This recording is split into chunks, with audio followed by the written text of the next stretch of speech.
అదే RTV app వార్తల్ని క్షణాల్లో చదివే అవకాశం ఉంటుంది. ఒక న్యూస్ పేపర్, ఒక టెలివిజన్ ఛానల్ మీ చేతుల్లో ఎప్పుడూ ఉంటాయి. రాష్ట్ర విభజన చట్టంలో నాటి ప్రభుత్వం చేర్చిన 10 సంవత్సరాల రాజధాని సమయం అంటే 10 సంవత్సరాలు ముగుస్తున్న సందర్భంగా వైసీపీ నాయకులు వైవి సుబ్బారెడ్డి గారు మరి ఈ రాష్ట్ర రాజధానిగా హైదరాబాదును మరి కొంతకాలం పొడిగించాలని చెప్పేసి చెప్పడం జరిగింది.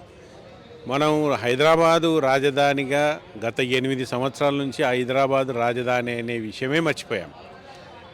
ఈ సందర్భంగా మళ్ళా కొత్తగా ఇప్పుడు 3 రాజధానులు అంటారు, కర్నూలు, గుంటూరు, విశాఖపట్నం. మరి కొత్తగా ఇదొక కొత్త ఎత్తుగడగా కనపడుతున్నది తప్ప ప్రజలకు ఏం చేస్తున్నాం అనేది చెప్తే బాగుంటుంది. ఇప్పుడు ఈ ప్రాంతీయ విభేదాలను మరి కొంచెం రెచ్చగొట్టే విధంగా కనపడుతున్నది.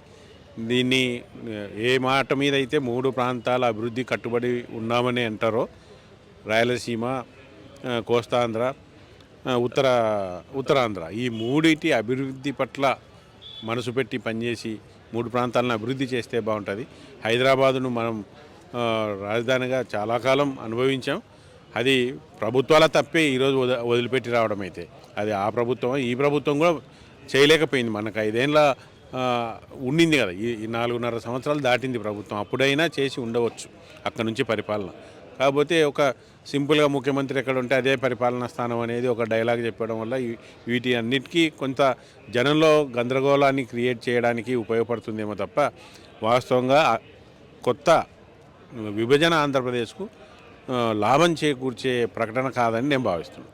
ఆంధ్రప్రదేశ్ రాజధాని పార్లమెంట్లో అమరావతి అని ఒకవైపు ప్రకటించిన ఈ రాష్ట్రంలో ఉండే వైసీపీ నాయకులు రోజుకో ప్రకటన చేస్తూ ఉన్నారు. ఇప్పటికే ఉమ్మడి రాజధాని హైదరాబాద్గా కొంతమంది ప్రకటన మాకు సంబంధం లేదని మంత్రులు ఒకవైపు తలా మాట చెప్పి ఆంధ్రప్రదేశ్ ప్రజల్ని గందరగోళం గురి చేయడంతో పాటు ఈ రాష్ట్రంలో 3 రాజధానుల పేరుతో 3 ముక్కలాట ఆడారు. కానీ 3 ప్రాంతాలు ఎక్కువ అభివృద్ధి కార్యక్రమం కూడా చేయలేకపోయారు. ఇప్పుడు ఎన్నికలు వచ్చినాయి కాబట్టి మళ్ళీ హైదరాబాద్ రాజధాని పేరుతో అదేవిధంగా మేము అమరావతి కాకుండా ఇతర ప్రాంతాలపైన అభివృద్ధి చేస్తానే ఒక కుట్రపూరితమైన ప్రకటనల వల్ల ప్రజలను గందరగోళం చేయడం చాలా బాధాకరం. ఇప్పటికే వైఎస్ జగన్మోహన్ రెడ్డి గారు ఏ ప్రాంతాన్ని కూడా అభివృద్ధి చేయలేదు. కర్నూలుకి హైకోర్టు ఇస్తా ఉన్నారు, పెద్ద ఎత్తున ఇక్కడ సభలు పెట్టారు. హైకోర్టుని ఎవరు కూడా వ్యతిరేకించలేదు. కానీ సుప్రీంకోర్టుకు మాత్రం హైకోర్టు బిల్డింగ్లన్నీ కూడా అమరావతిలో కడుతున్నాను ఒకవైపున అఫిడవిట్ వేశారు. అంటే చూడు ఎంత దారుణం, కర్నూలు హైకోర్టు అని చెప్పారు, ఇక్కడ ఏమాత్రం కూడా పనిచేయలేదు. అదేవిధంగా విశాఖపట్నం ఐటీ హబ్బులు అన్నీ చెప్పారు, నాయరాజు అని చెప్పారు, ఐటీ హబ్బు తెస్తా ఉన్నారు. అన్నీ కూడా సమస్యలు కూడా వెళ్ళిపోతా ఉన్నాయి. అమరావతిలో ఉన్న సమస్యలు అన్నీ వెళ్ళిపోతున్నాయి. ఉపాధి కల్పన లేదు. కాబట్టి మేము కోరుతా ఉన్నాం, మీ ప్రకటనల వల్ల గందరగోళానికి గురి చేయకుండా ఒక స్పష్టమైన ప్రకటన చేస్తూ ఆ రాజధాని అమరావతి అనే విధంగా కేంద్రం చెప్పింది కాబట్టి దానిపైన మీరు ఉండడం, లేకపోతే మిగతా ప్రాంతాల అభివృద్ధి పైన మీరు చర్యలు తీసుకోవాలి. కాకుండా 3 రాజధానులు 3 ముక్కలాట ఆడకుండా ప్రజల్ని ఇబ్బందులు పెట్టకుండా అభివృద్ధి పైన మీరు దృష్టి కేంద్రీకరిస్తే బాగుంటుందని మేము భావిస్తూ ఉన్నాం. గతంలో చంద్రబాబు నాయుడు అధికారంలో ఉన్నటువంటిప్పుడు, వైఎస్ జగన్మోహన్ రెడ్డి ప్రతిపక్షంలో ఉన్నప్పుడు స్పష్టంగా పాదయాత్ర ద్వారా ఈ రాష్ట్రంలో అనేక కాన్స్టిట్యున్సీలు అదేవిధంగా ప్రతి గ్రామాలు కూడా తిరిగేటప్పుడు నాకు అధికారం వస్తే రేపు 125 మంది పార్లమెంటు సభ్యులు 25 మంది వస్తే నేను ఎట్లా ప్రత్యేక హోదా రాదో, లేదా విభజన హామీలు ఎట్లా అమలు చేయలేదో, వెనుకబడినటువంటి రాయలసీమ ఉత్తరాంధ్రకి ఎట్లా నిధులు రావో చూస్తాను, బీజేపీ ప్రభుత్వాన్ని అవసరమైతే మెడలు వంచుతానన్నటువంటి జగన్మోహన్ రెడ్డి ఈరోజు మళ్ళీ ఒక కొత్తమైన తీవ్రమైనటువంటి ఒక ఎన్నికలకు సంబంధించిన డ్రామా తెరపైకి తీసుకొచ్చినాడు ఆయన పార్టీ సీనియర్ నాయకుడు వైవి సుబ్బారెడ్డి గారు. ఇది పూర్తిగా చాలా దుర్మార్గమైనటువంటి చర్య. ఈరోజు అడగాల్సిన ఈరోజు కేంద్ర ప్రభుత్వంలో రాష్ట్ర విభజన జరిగేటప్పుడు స్పష్టంగా హామీ ఇచ్చినటువంటి హామీలకే ఈరోజు పార్లమెంటులో దిక్కు లేదు. ఈరోజు ఆంధ్రప్రదేశ్కు ప్రత్యేక హోదా కావాలని, లేదంటే వెనుకబడినటువంటి ఉత్తరాంధ్ర రాయలసీమకు ప్రత్యేక ప్యాకేజ్ ఇస్తామన్నారు, లేదా విశాఖ స్టీల్ ప్లాంట్కి సంబంధించినటువంటి ప్రైవేటీకరణ ముందుకు పోతూ ఉంది. అదేవిధంగా కడప జిల్లాలో ఉన్నటువంటి బ్రాహ్మణి స్టీల్స్కి నిధులు కేటాయించడంలో కానీ ఇదే విశాఖ రైల్వే జోన్ కానీ ఇవన్నీ కూడా ఒక్క పార్లమెంటు సభ్యుడు కూడా వైసీపీ పార్లమెంటు సభ్యుడు కానీ వైసీపీ తరఫున ఉన్నటువంటి అడిగేటువంటి నాదిరే లేడు. అందుకోసం మరి రేపు 1 నెలలో 2 నెలలు ఎన్నికలు వస్తున్నాయి కాబట్టి ఈరోజు మళ్ళీ హైదరాబాద్ని ఉమ్మడి రాజధానిగా 2 నెలలు కొనసాగించాలనేటువంటి రాజకీయ డ్రామా. ఈరోజు 3 రాజధానులు అన్నాడు. ఈరోజు కర్నూలుని న్యాయ రాజధానిగా, లేదంటే ఇప్పుడున్నటువంటి విశాఖని పరిపాలనా రాజధానిగా, ఇప్పుడున్నటువంటి దాన్ని శాసన రాజధానిగా పెట్టినాడు. అవి ఇప్పుడు దిక్కుదోచకపోవడంతో మళ్ళీ రాయలసీమ ప్రజల్ని మళ్ళీ మోసం చేయడానికి మళ్ళీ కొత్త డ్రామాకి ఈరోజు వైసీపీ గవర్నమెంట్ కానీ ప్రభుత్వం కానీ తెరలేపింది. దీన్ని ప్రజలు ఎవరు నమ్మేటువంటి పరిస్థితి లేరు. ఈరోజు గత ప్రభుత్వం 10,000 కోట్ల రూపాయలు ఈరోజు అమరావతి రాజధానిగా నరేంద్ర మోడీ ప్రారంభిస్తే అక్కడ కనీసం ఈ ముఖ్యమంత్రి సమావేశాలు, అసెంబ్లీ సమావేశాలు తప్ప ఏమాత్రం డెవలప్మెంట్ చేయలేదు. దాని మీద కానీ మేము ఈరోజు నీకు ఇప్పుడు ఎందుకు గుర్తుకొచ్చిందో అసలు అర్థం కావట్లేదు. మరొకసారి ప్రజలను మోసం చేయడానికి అని చెప్పేసి మేము తెలియజేస్తా ఉన్నాం. వైఎస్ఆర్సీపీ నాయకులు వైవి సుబ్బారెడ్డి గారు హైదరాబాద్ని ఉమ్మడి రాజధానిగా కొనసాగించాలని చెప్పేసి మాట్లాడడం చాలా విడ్డూరంగా ఉంది. ఎందుకంటే 10 సంవత్సరాల కాలం అయిపోతూ ఉంది. అయిపోయిన తర్వాత ఈరోజు మరి మన రాజధాని కట్టుకోలేని పరిస్థితులు మనం ఉన్నాం. ఎందుకంటే హైదరాబాదులో ఆ రోజు చంద్రబాబు నాయుడు గారే ఉండకుండా ఇటువైపు అమరావతి వైపు రావడం జరిగింది. అయితే అమరావతిని మనం ఏర్పాటు చేసుకున్న తర్వాత అమరావతిని రాజధానిని దాన్ని నిర్మాణం చేయకుండా అటు చంద్రబాబు నాయుడు గారు కానీ ఇటు వైఎస్ జగన్మోహన్ రెడ్డి గారిని పూర్తిగా విస్మరించి ఈరోజు మళ్ళీ హైదరాబాద్నే కొనసాగించాలనేటువంటిది చాలా విడ్డూరంగా కనపడతా ఉంది. అందుకే ఈరోజు ఆంధ్రప్రదేశ్కి, రాయలసీమకు, ముఖ్యంగా ఆంధ్రప్రదేశ్కి రాజధాని లేకుండా చేయడం అనేది చాలా దుర్మార్గమైనటువంటి విషయం. ఎందుకంటే జగన్మోహన్ రెడ్డి గారు చెప్తా ఉన్నారు 3 రాజధానులు చేస్తామని.